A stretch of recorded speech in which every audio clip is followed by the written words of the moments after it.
Pagi ini kita sampai 2 Tawarikh pasal 6. 2 Tawarikh pasal 6. Pada waktu itu berkatalah Salomo, Tuhan telah memutuskan untuk diam dalam kekelaman. Sekarang aku telah mendirikan rumah kediaman bagimu, tempat engkau menetap selama-lamanya.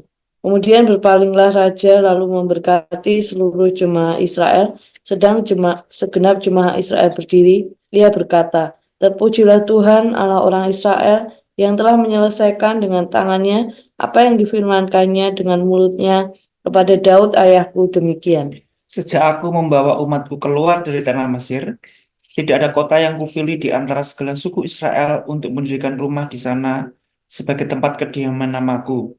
Dan tidak ada orang yang kupilih untuk menjadi raja atas umatku Israel.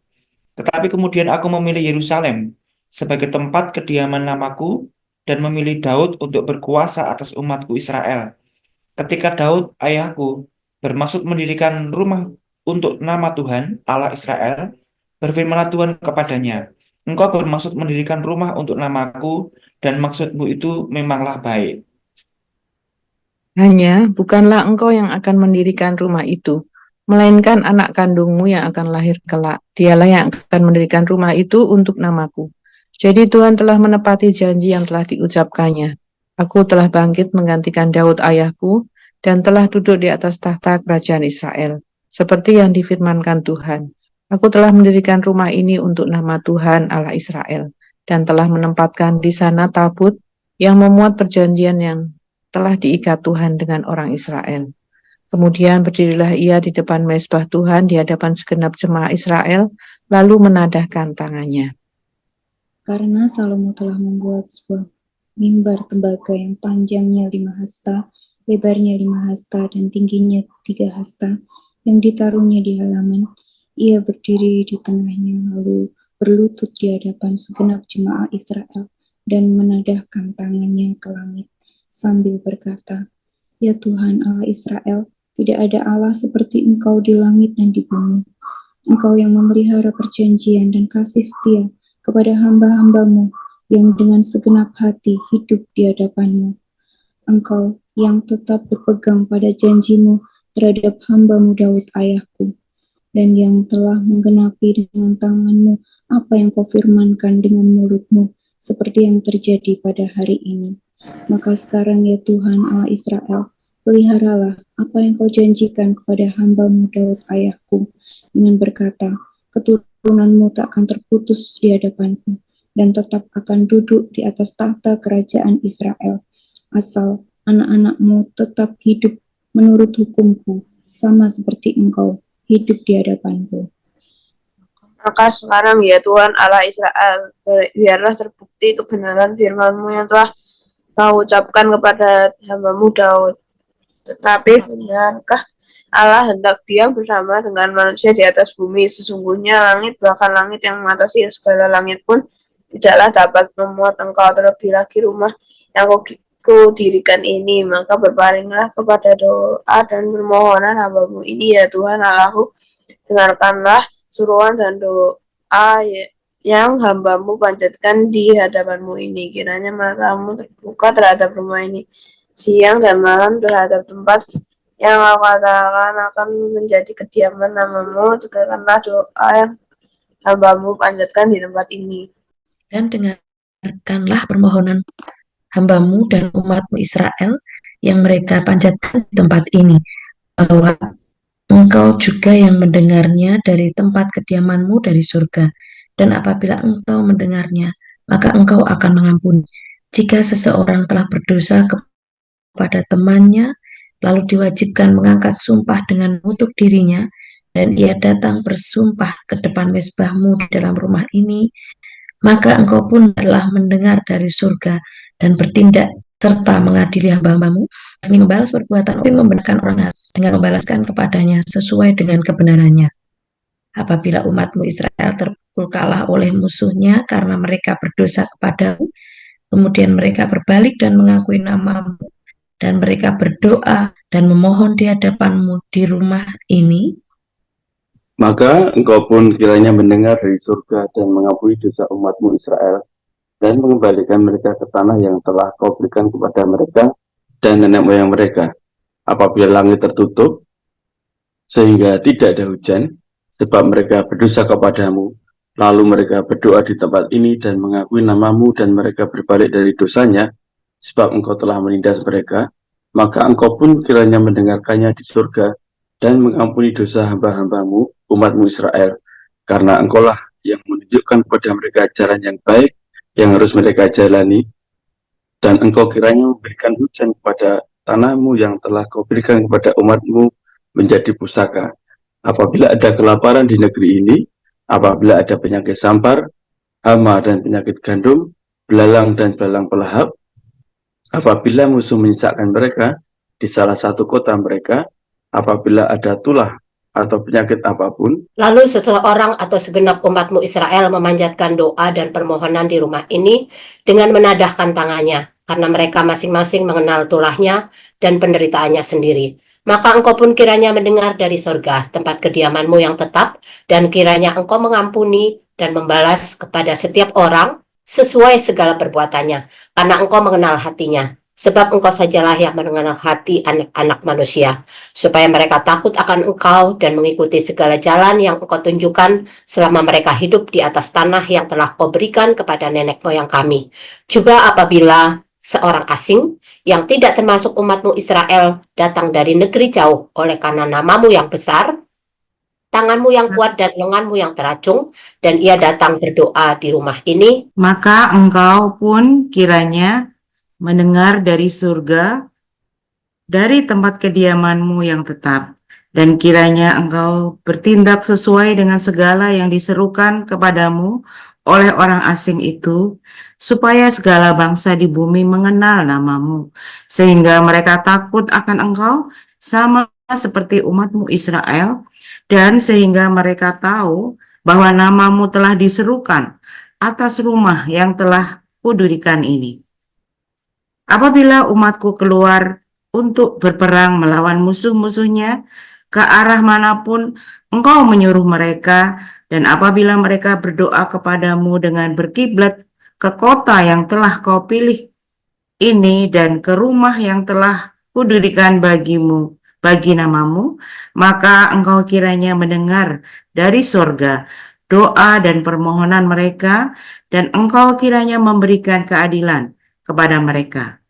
Apabila mereka berdoa kepadamu, karena tidak ada manusia yang tidak berdosa, dan engkau murka kepada mereka dan menyerahkan mereka kepada musuh, sehingga mereka diangkut tertawan ke negeri yang jauh atau yang dekat, dan apabila mereka sadar kembali dalam hatinya di negeri tempat mereka tertawan, dan mereka berbalik dan memohon kepadamu di negeri tempat mereka tertawan dengan berkata, kami telah berdosa, bersalah dan berbuat fasik. Apabila mereka berbalik kepadamu dengan segenap hatinya dan dengan segenap jiwanya di negeri orang-orang yang mengangkut mereka tertawan, dan apabila mereka berdoa kepadamu dan berkiblat ke negeri mereka yang telah kau berikan kepada nenek moyang mereka, ke kota yang telah kau pilih dan ke rumah yang telah kau dirikan bagi namamu, maka engkau kiranya mendengarkan dari surga, dari tempat kediamanmu yang tetap, kepada doa dan segala permohonan mereka, dan kiranya engkau memberikan keadilan kepada mereka, dan engkau kiranya mengampuni umatmu yang telah berdosa kepadamu. Sebab itu, ya Allahku, kiranya matamu terbuka dan telingamu menaruh perhatian kepada doa yang dipanjatkan di tempat ini. Dan sekarang bangunlah ya Tuhan Allah, dan pergilah ke tempat perhentianmu. Engkau serta tabut kekuatanmu, kiranya ya Tuhan Allah. Imam-imammu berpakaian keselamatan, dan orang-orang yang kau kasihi bersukacita karena kebaikanmu. Ya Tuhan Allah, janganlah engkau menolak orang yang telah kau urapi. Ingatlah akan segala kasih setiamu kepada Daud, hambamu itu. Amin. Ya, terima kasih. Setelah di 2 Tawarikh pasal 5 bait suci ditapiskan, Salomo menegaskan kembali bahwa tempat yang di bait suci ini adalah tempat Allah hadir. Tuhan yang telah memutuskan untuk diam dalam kekelaman ini ada di dalam rumah ini, tempat engkau menetap selama-lamanya. Jadi bait suci ini menjadi tempat Allah hadir, dan kita melihat bahwa bagaimana respon Salomo setelah menyelesaikan pembangunan bait suci ini. Maka Salomo mengingat dengan satu kata, terpujilah Tuhan Allah Israel yang telah menyelesaikan dengan tangannya apa yang difirmankannya, apa yang sudah dijanjikannya. Ini Salomo terus memuji Tuhan, mengucap syukur karena Salomo minimal ada 4 yang terlihat diungkapkan di teks ayat yang ketiga sampai ayat yang ke-11, yaitu janji Tuhan digenapi. Yang pertama, dia mengangkat Salomo menjadi raja. Janji Tuhan yang digenapi yang kedua, Salomo lah yang membangun bait suci itu, bukan ayahnya Daud, tepat seperti yang difirmankan Tuhan. Yang ketiga, Salomo sudah menempatkan tabut perjanjian antara Allah dengan umat Israel, dan itu ada di dalam bait suci. Dan ini sudah dilakukan Salomo tepat seperti yang Tuhan janjikan. Yang keempat adalah bahwa Allah menempatkan bait suci itu di Yerusalem, dan ini menjadi pusat penyembahan orang Yahudi Israel pada waktu itu, sama seperti yang diungkapkan wanita Samaria waktu bertemu dengan Yesus Kristus. Engkau penyembah di Yerusalem, kami ada di gunung Bukit Gerasim, dan inilah tempat ibadah orang Israel. Dan Salomo lah yang mengungkapkan bahwa ini janji Tuhan dengan nenek moyangnya dan dengan Daud semua ditepati, sehingga kita boleh meyakini hari ini, yaitu apa yang dikatakan firman Tuhan yang sudah dijanjikan Tuhan pasti tergenapi. Lalu respon berikutnya, setelah ada di bait suci ini, setelah ditapiskan bait suci, maka Salomo berdoa. Salomo berdoa kalau melihat di sini dengan cara menadahkan tangannya ke langit dengan berlutut, dan dia terus berdoa dengan satu keyakinan. Yang pertama yang menjadi keyakinan Paulus kepada siapa dia berdoa, yaitu ada di ayat yang ke-14. Dia katakan, ya Tuhan Allah Israel, tidak ada Allah yang seperti Engkau. Tidak ada Allah yang seperti Engkau di langit dan di bumi.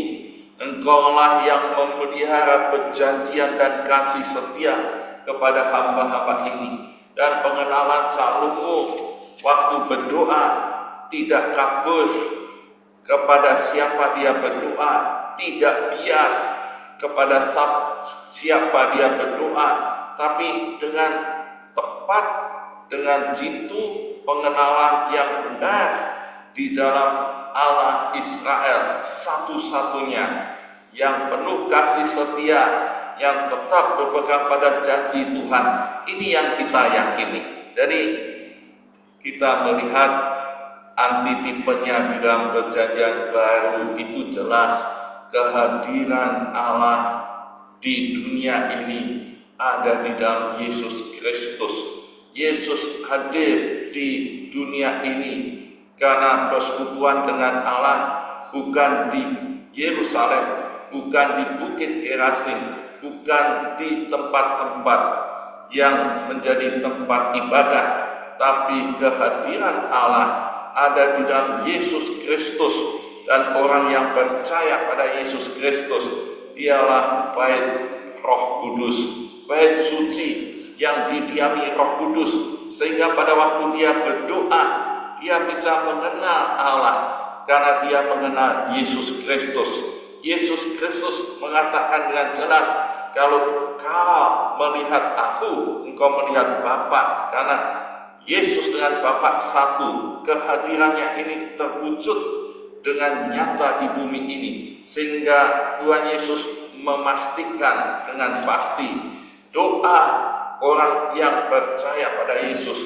dia akan menerima kalau berdoa di dalam nama Yesus Kristus. Ada nama yang menjadi metre untuk menjawab doa, dan doa yang kepada Allah yang sudah pernah dikenal oleh Salomo, yaitu di dalam Yesus.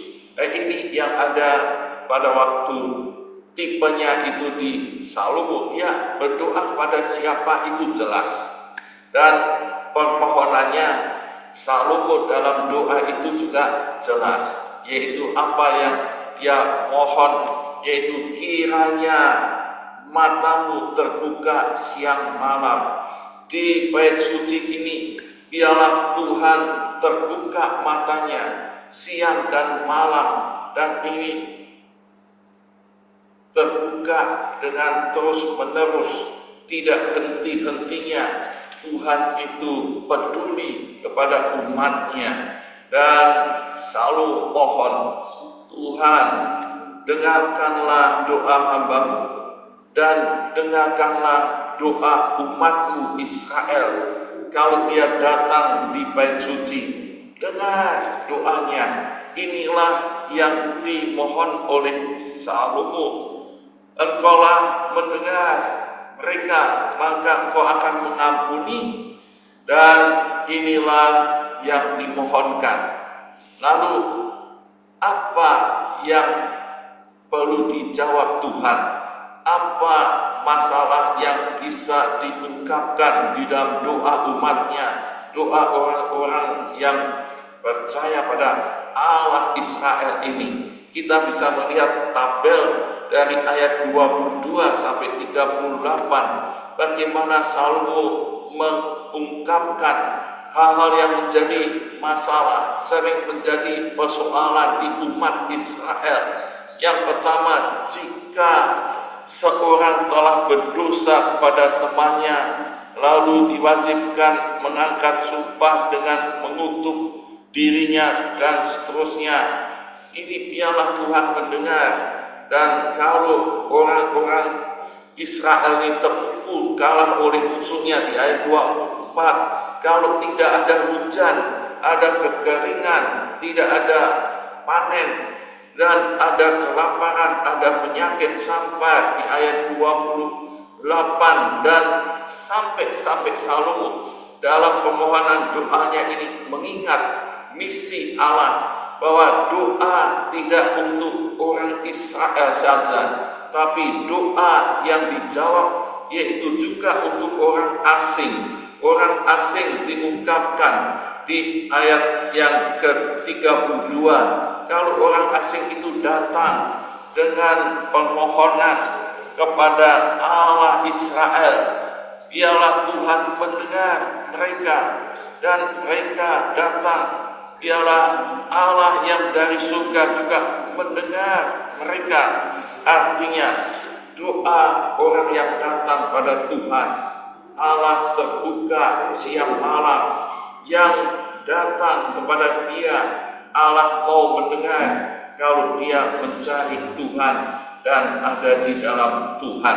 Jadi kita bisa melihat zaman Salomo bahwa Allah Yehovah Elohim bukan untuk orang Israel saja, tapi untuk semua orang di dunia ini yang mohon pertolongan. Tuhan akan menjawab dan mendengarnya. Demikian pula pada waktu perang, dan kalau ada orang yang berdosa, tapi dia sadar dan bertobat, dia kembali pada Tuhan. Tuhan mendengar,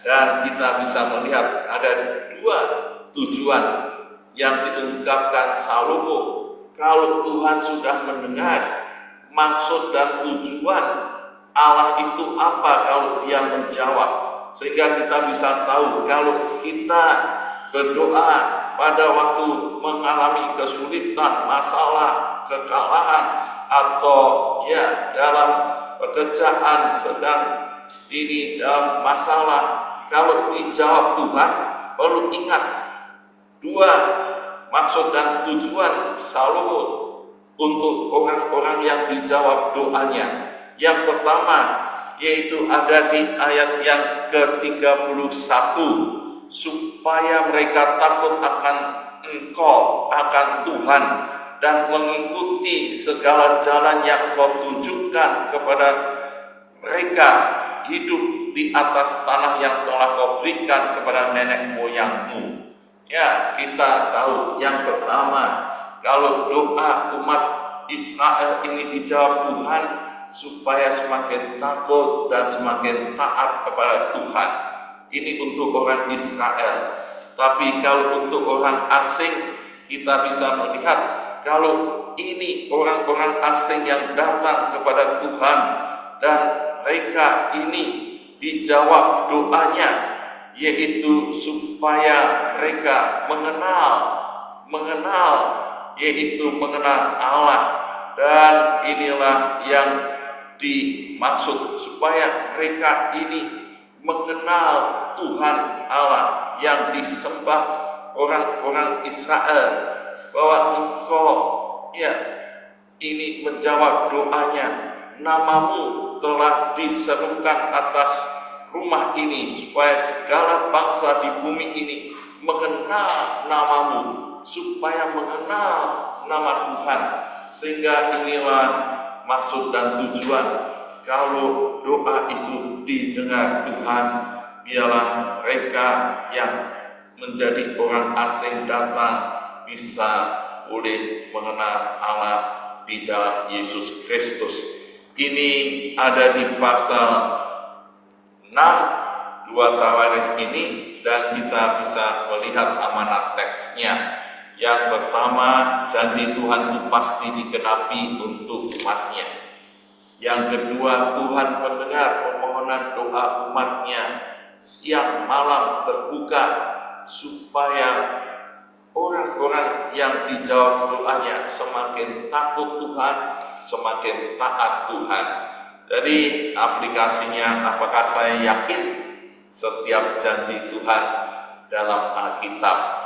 Yang kedua, apakah saudara yakin doanya didengar Tuhan, karena Dia Maha Kasih dan Maha Peduli. Amin. Mari kita bersama-sama terus memuji Tuhan untuk mengalami kuasa Tuhan di saat-saat musim kehidupan kita mungkin tidak baik-baik saja, tapi kita mau terus menyembah, berdoa kepada Tuhan, mengagungkan nama Tuhan. Ya Tuhanku, aku hendak bernyanyi bagimu.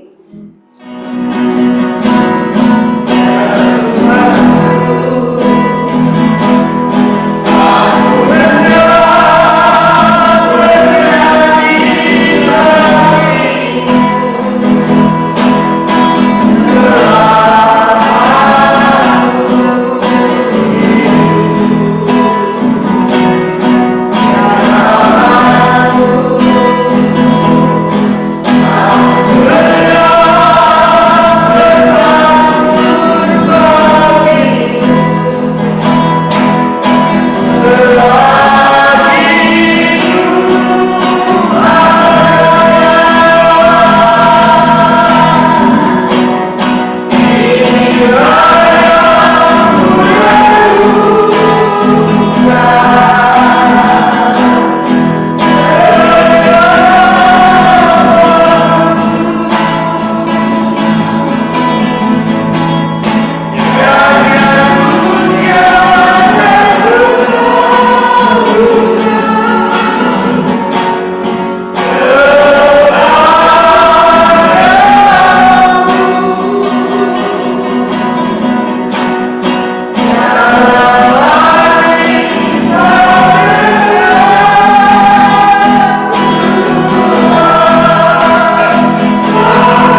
bahwa janji Tuhan itu ya dan amin, dan kita terus yakin untuk meyakini setiap doa-doa kita, permohonan, keluh kesah, kesedihan kita didengar oleh Tuhan. Mari kita berdoa bersyukur. Bapa, aku bersyukur kepadamu karena aku punya Tuhan yang hidup, Allah yang berkuasa atas semesta. Seperti Tuhan Salomo berdoa bahwa mata Tuhan tertuju kepada setiap doa-doa yang dinaikkan di hadapan Tuhan.